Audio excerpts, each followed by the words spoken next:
भवानीला नवस केला, आई जगदंबेला नवस केला. कशासाठी कशासाठी नवस केला? आई एक बाळ दे मला, बाळ. कशासाठी? त्या दैत्याचा बिमोड करण्यासाठी, दैत्याचा बिमोड करण्यासाठी बाळ द्या. महाराज छत्रपती शिवाजी महाराजांनी तुकाराम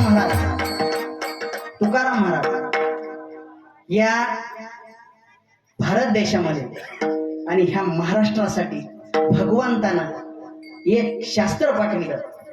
जगद्गुरु तुकोबाराया भंडाराच्या खुशी आणि भीमाशंकराच्या जटा नाणे घाटाच्या वाटा जन्माला शिवरुद्राचा अवतार.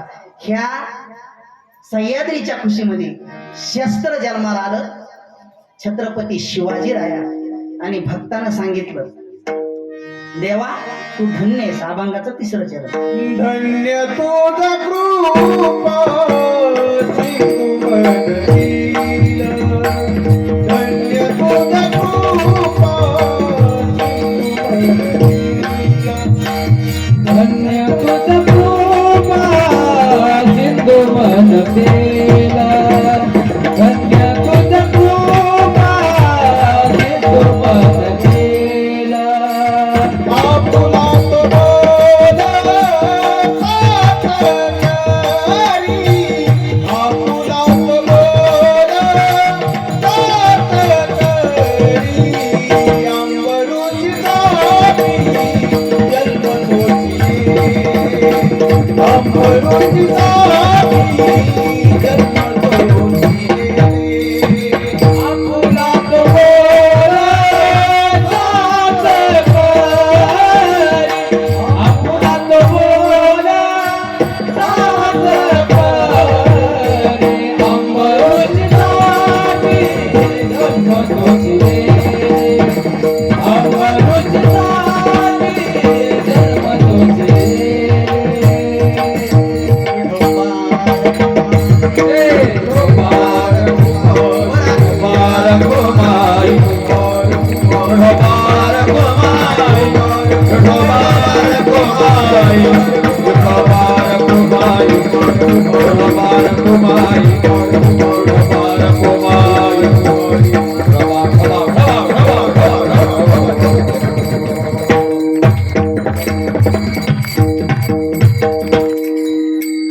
इसवी सन 1645 साली छत्रपती शिवाजी महाराजाने राहिरेश्वराच्या पिंडीवर रक्ताचा अभिषेक घालून या स्वराज्याची प्रतिज्ञा घेतली. महाराज जिजाऊ मासाहेबांना आपल्या बाळाच्या डोळ्यामध्ये स्वराज्याचं स्वप्न पाहिलं होतं आणि अवघ्या 16व्या वर्षामध्ये राजांसमोर एक स्वराज्याचा पहिला खटला आला होता.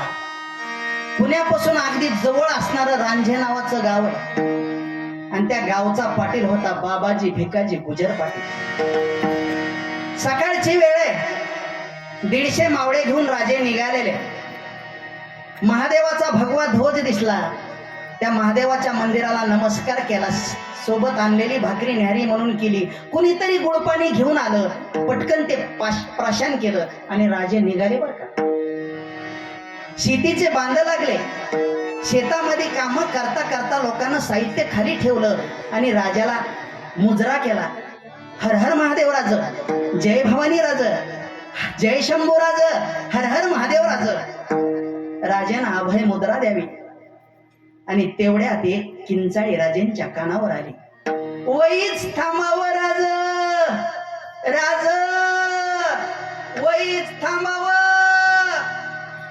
एक 70 वलांड्याला म्हातारा ठेचकाळत राजाजवळ आलेला. राजे घोड्यावरून खाली उतरले आणि त्या म्हाताऱ्याजवळ जाऊन थांबलेले. सगळ्या मावळ्यानं राजांना कडं केलेले. प्रत्येक मावळ्याच्या हातात ढाल, तलवार, भाले, बिचवे. राजांची काळजी होती बरं का सर्वांना. आणि ते म्हातारं समोर आलं आणि बघत आणि विचारलं, तुमच्यापैकी शिवबाराज कोण आहे रे? समोरच म्हणलं, बाबा तुम्हाला शिवबाराज माहिती नाही सावय? हे काय आमचं शिवबाराज तुमच्या बाजूला तर उभा आहे. त्या म्हाताऱ्याला वाटलं एवढं चांगलं राज्य करतोय त्यावेळेस 50 ओलांडल्याला कुणीतरी असावा, म्हणून राजाच्या त्याने डोक्यावर हात लावला आणि गालावून हात फिरवला. शाबास रे माझ्या राजा, लय चांगलं राज्य करतोय म्हणत फिरत हात फिरवत फिरवत राजाच्या कंबरावर असलेल्या तलवारीला हात गेला आणि सर्व दिशेने युद्धभर तलवार बाहेर आली. सगळ्या मावळ्यानं ते त्या म्हाताऱ्याच्या पाठीला पोटाला छातीला बिचवे लावलेले, भाले लावलेले.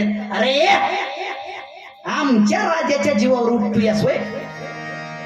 म्हातारा म्हणते नाही रे, माझं आयुष्य सगळं लागो ह्या राजाला. अरे तुझ्या तलवारीनं मारावं म्हणून तलवार उपसित होतो रे. मातीचा ढेकूळ पाण्यामध्ये जसा विगराळावा तसं फुंदून फुंदून म्हातारा रडत होत. राजानं सगळ्या मावळ्याला बाजूला केलं आणि त्या बाबाच्या खांद्याला धरून उठवलं आणि विचारलं, बाबा असा कोणता प्रसंग आलाय की तुम्हाला स्वराज्यात मारावं वाटतं? आणि त्या म्हाताऱ्यानं आपली कर्म कहाणी सुरू केली. मंडळी, म्हातारं म्हणतंय, राजा अगदी तुझ्यावानी बघ, अगदी तुझ्यावानी माझं पोरग हाय. मला म्हणतंय, बाबा मला राजाच्या सैन्यामध्ये जायचंय. मी म्हटलं, पोरा तू जर राजाच्या सैन्यामध्ये गेला तर ह्या म्हाताऱ्याच्या पोटाला कुटका कोंडी. म्हणून पोरग नगा नगा म्हणत असताना राजा मी त्याचं लगीन लावून दिलं. नक्षत्रावानी पोरगी माझ्या घरात आली, माझी सून म्हणून आली, पोरगी म्हणून आली. अख्खा गाव जीव घातला. गावचं पाटील बी जेवाय आलं होतं. गावचं पाटील जेवायला बसलं. मी म्हटलं, गावचं पाटील म्हणजे आपलं मायबाप, 2 लाडू तर वाढ. म्हणून माझी पोरगी पानावर लाडू वाढण्यासाठी पुढे आली राजा. आणि पाटलाच्या मनातला रावण जागा झाला, दुर्योधन जागा झाला राजा. आणि एकदा जर मनातला दुर्योधन जागा झाला ना मंडळी, तर माणूस आपोआप भाव विसरतो. माझी पोरगी माझी सोन पाणी भरायला जायची, त्या पानवाट्यावर धुणं धुवायला जायची आणि मला सांगायची, बाबा पाटील माझ्याकडे वाकड्या नजरेनं पाहतोय. मी म्हणायचो, पोरी पाटील म्हणजे ह्या गावचं मायबाप, तक्रार तरी कुणाकडे करणार राजा? आणि एके दिवशी त्या पाटलानं विश्वासाचा घात केला राजा. माझ्या पोरीची माझ्या सुनाची आबरू घेतली. अरे असा मुलीन दे घेऊन मी पतीकडे कसा जाऊ?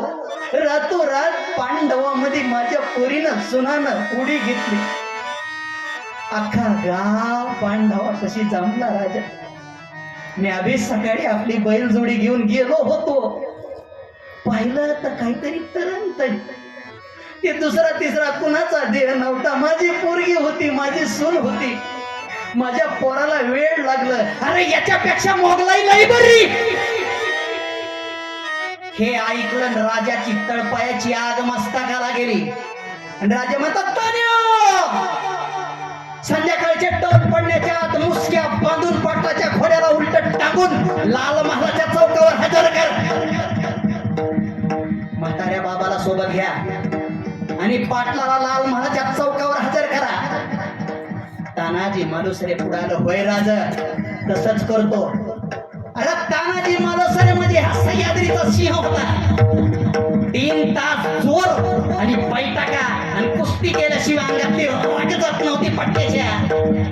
अरे 25 किलोचा मोगदूर पट्ट्याला मांडी ठेचाय असायचा. स्वराज्याच्या दुधावर पोसलेला दे. माझ्या तानासाठी राजेंचा शब्द आधी मरण नंतर होत. आणि तानानं त्याच टायमाला घोड्याला टाच मारली आणि रांजे गावाकडे निघालेला आहे. घोडा सुसाट सुटलेला आहे. पाटील मस्तीत होता.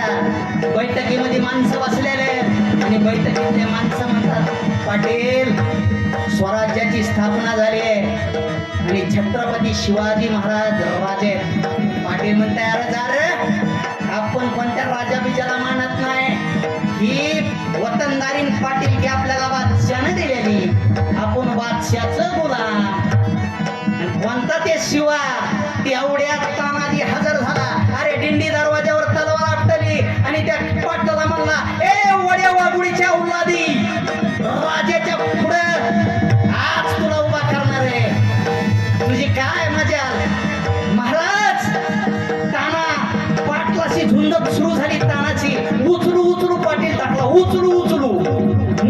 बांधला पाटलाच्या घोड्यावर उलटा टांगला आणि लाल महाराजा चौकामध्ये हजर केला.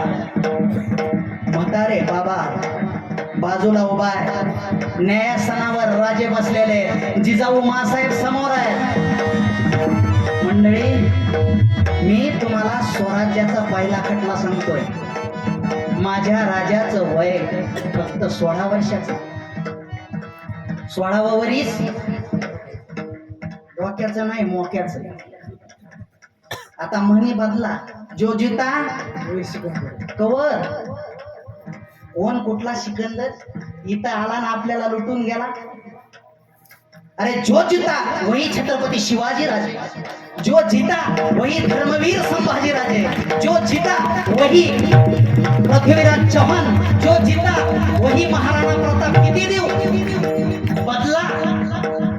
अरे 16 वरीस धोक्याचं नसून 16वं वरीस मोक्याचं आहे. अरे माझ्या ज्ञानेश्वर महाराजांना ज्ञानेश्वरी 16व्या वर्षात लिहिली. छत्रपती शिवाजीराजेने 16व्या वर्षात खटला न्याय लावलाय. त्याला जिजाऊ मासाहेब व्हावं लागतं. कशी शिकवण होती माझ्या जिजाऊ आई साहेबाची राजांना. जनकासारखी निर्मोही, रामासारखी सदाचारी आणि कृष्णासारखी राजनीत कुशल, अशी शिकवण होती. आणि राजे म्हणतात, आऊ साहेब, हा स्वराज्याचा पहिला खटला आहे, ह्याचा निकाल तुम्ही द्यावा. जिजाऊ मासाहेबांना राजेकडे पाहिलं आणि डोळ्याच्या इशाऱ्याने सांगितलं, शिवा विसरलात का? जे रामानं रावणासोबत केलं, जे कृष्णानं कंसासोबत केलं, तेच तू ह्या पाटलासोबत कर. निकाल मिळालेला होता आणि राजानं सांगितलं, ह्या पाटलाचा चौरंग बनवा. पाटील गयावया करू लागला, साक्षी पुरावे मागू लागला. राजे म्हणले, जा रे, तुला पुरावे सुद्धा मागण्याचा अधिकार नाही. कोणता लांडगा शिडीच्या पिलावर झडप घातल्यानंतर माग पुरावा ठेवतो तो तुला द्यायचा? ह्या पाटलाचे हातपाय बाजूला करा. अरे जशी शेतकरी पिकाची तोडणी करतो तशी पाटलाच्या हातापायावर तलवार चाललेली, हातापाय पाटलाचे बाजूला झालेले, रक्ताच्या थरोळ्यामध्ये पाटलाचा ध्येय पडलेला आहे. वळ वळ वळ वळ वळ वळ वळ ध्येय करू लागलेला आहे. आणि जिजाऊ मासाहेबाच्या डोळ्याला पाणी आलेलं आहे. आणि राजानं ते पाहिलं. राजे उठले आणि जिजाऊ मासाहेबाच्या पायाला धरलं. आणि राजे म्हणतात, मासाहेब,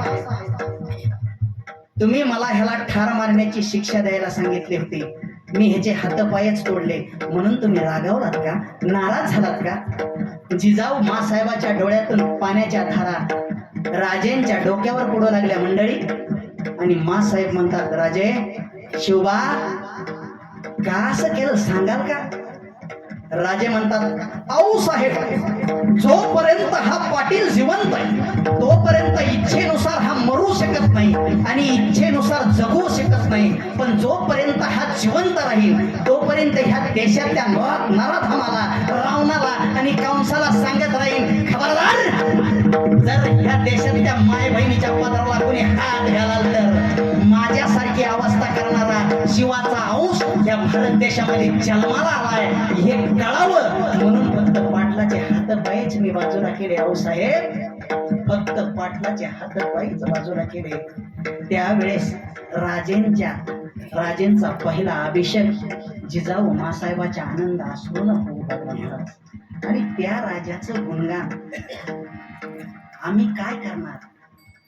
गड किल्ले आणि दर्या खोऱ्या करतात.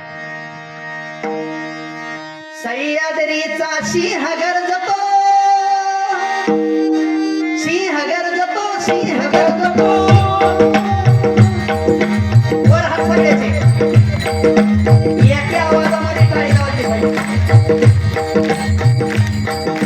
सह्याद्रीचा सिंह गरजतो, सिंह गरजतो, सिंह गरजतो. शिवशंभू राजा, शिवशंभू राजा, शिवशंभो राजा. दरी दरीतून नाद गुंजला, दरी दरीतून नाद गुंजला. महाराष्ट्र माझा गर्जा, महाराष्ट्र माझा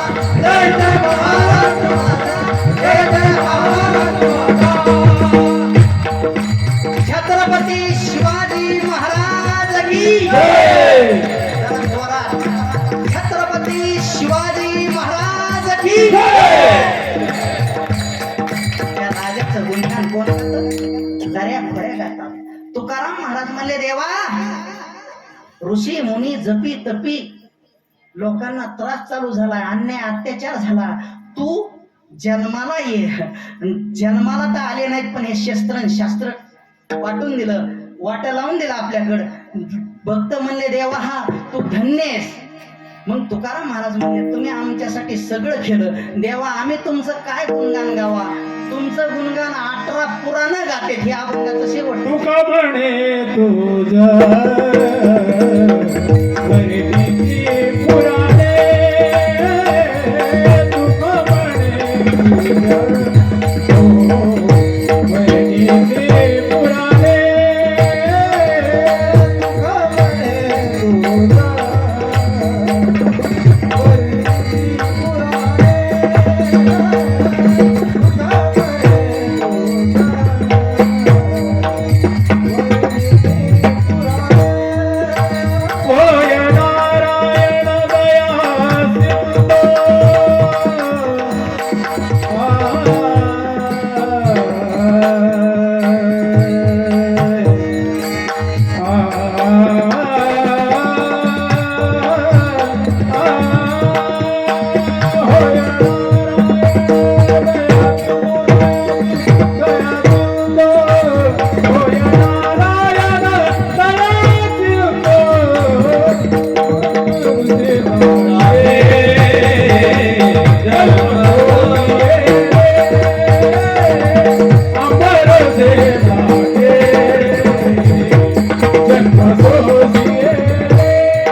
माझ्यापेक्षा मोठी, सगळेच मंडळी माझ्यापेक्षा मोठी, माझ्यापेक्षा ज्येष्ठ श्रेष्ठ वरिष्ठ आहेत. सगळ्याच गोष्टीनं, ज्ञानानं मानानं वैभवानं सगळ्याच गोष्टीनं मोठे आहेत तुम्ही.